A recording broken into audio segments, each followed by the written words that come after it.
Hello, it's Steve, credit cards writer at Finder.com.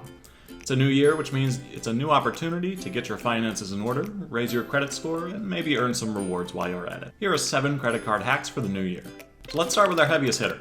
If you're really trying to kickstart your rewards in 2021, you're going to want to combine rewards cards from the same provider. There are a number of different combinations you can employ based on the provider you're using, but generally speaking, the most popular type of format for this is a card trifecta.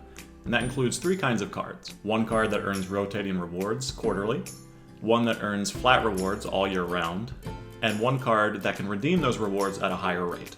If you're looking for an example of this kind of card combination, the Chase Trifecta might be one of the most well-known. And that includes the Chase Freedom Unlimited for year-round rewards, the Chase Freedom Flex for rotating categories, and the Chase Sapphire Preferred or Reserve for redeeming those points or transferring those points.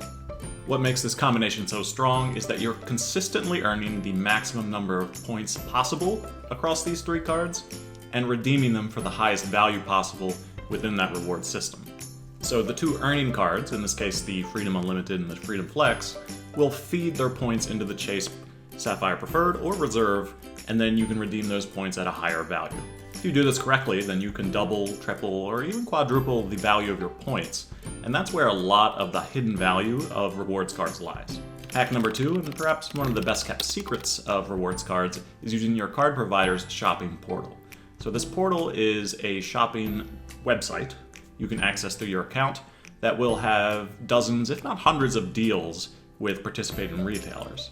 So with these retailers, if you make purchases through the shopping portal, you can earn anywhere from 2 to 10 points per dollar on your purchases. If we look at the Chase Freedom Unlimited as an example, that card usually earns about 1.5% back on all purchases. However, if you log into the Chase shopping portal and make some purchases through there, you can earn up to 10% back. It depends on the retailer, even though your card is only labeled as earning 1.5% back. If you're really trying to push your rewards in 2021, using the shopping portal as much as possible is going to put you ahead of a majority of cardholders. Hack 3 sounds a little nutty, but it's true. You can call your provider and ask if they waive your annual fee. And what's even nuttier is that they'll often do it. Of course, most providers will want you to provide a good reason for asking for the waiver, so make sure you come prepared. On a related note to that last hack, some providers are more than willing to offer financial help in the event that you're experiencing hardship. Many providers at this point have offered the details of this financial assistance on their COVID-19 resources page, but you can expect help such as renegotiating your APR or even waiving fees for a certain period of time. And again, you'll want to come with a strong argument for why you need this financial assistance.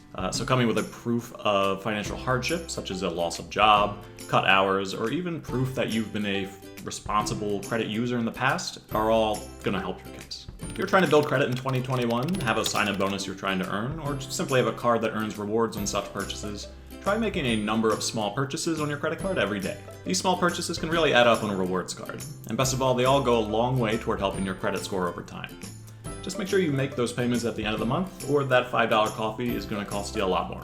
Purchase protection is a little-known hack that's buried in the fine print of a lot of cards out there, and essentially this feature protects any eligible purchases you make against theft, damage, or loss, up to a certain amount.